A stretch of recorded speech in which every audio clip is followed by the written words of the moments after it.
ஒரு கதை உள்ளது. அது ஒரு எளிய கதை. அது ஒரு சக்தி வாய்ந்த கதை. அது ஒரு மனிதர் மற்றும் அவரது பூனை பற்றி. அந்த மனிதர் நபி முகமது அவர்கள். அவருக்கு சமாதானம் உண்டாகுக.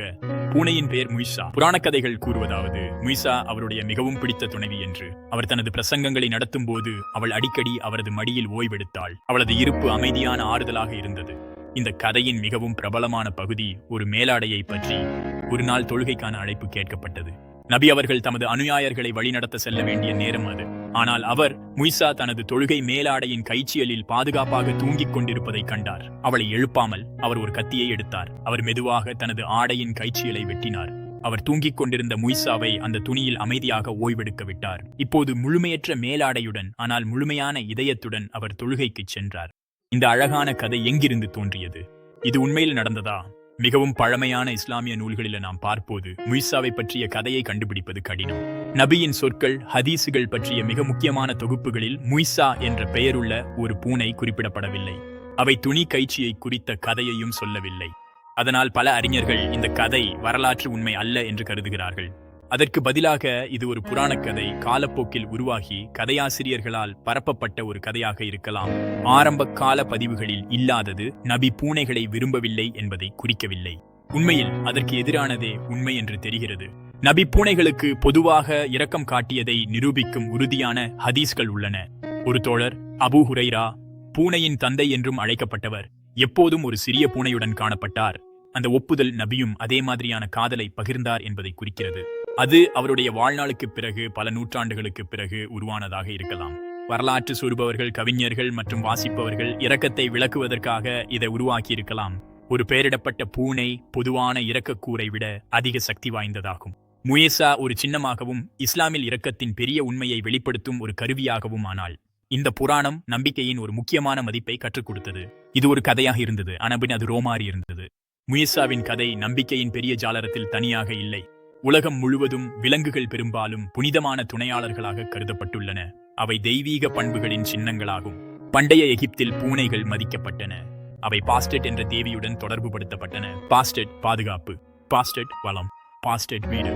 அவை மனிதர்களைப் போல மம்மியாக்கப்பட்டும் துக்கம் அனுபவிக்கப்பட்டும் இருந்தன. கிறிஸ்துவ மதத்திலும் செயின்ட் ரோச்சஸின் கதையில இதே மாதிரியான ஒரு முறைமை காணப்படுகிறது. ஒரு நாய் அவரை கண்டுபிடிச்சது. அது அவருக்கு ரொட்டி கொண்டு வந்து அவரது காயங்களை நக்கியது. அது அவருக்கு தினமும் ரொட்டி கொண்டு வந்தது. இந்த விசுவாசமான நாய் கடவுளின் இரக்கத்தின் கருவியாக கருதப்பட்டது. இந்து மதத்தில் மாடுகள் புனிதமானவையாக கருதப்படுகின்றன. அவை ஊட்டும் மற்றும் உயிர் அளிக்கும் தெய்வங்களுடன் தொடர்பு படுத்தப்படுகின்றன. அவை மென்மையும் வளமும் குறிக்கின்றன.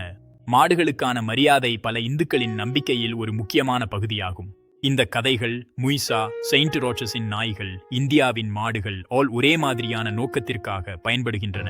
அவை மனிதனுக்கும் தெய்வத்திற்கும் இடையே ஒரு பாலமாக செயல்படுகின்றன. அப்படியென்றால் ஏன் இத்தனை வெவ்வேறு மரபுகளில் இந்த புனித விலங்குகள் குறித்த புராணங்கள் தோன்றுகின்றன?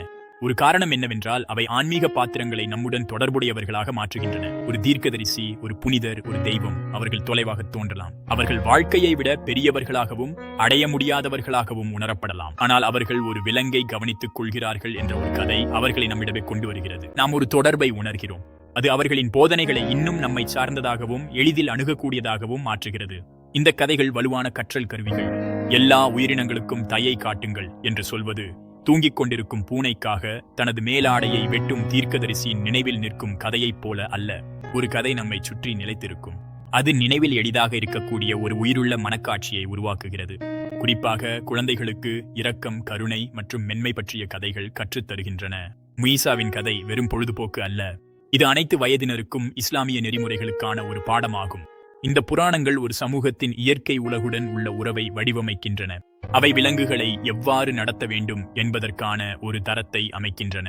விலங்குகள் அடிக்கடி சுரண்டப்படுகின்ற உலகில் புனிதமான கதைகள் விலங்குகள் கடவுளின் படைப்பின் ஒரு பகுதியாகும் என்பதையும் நினைவூட்டுகின்றன.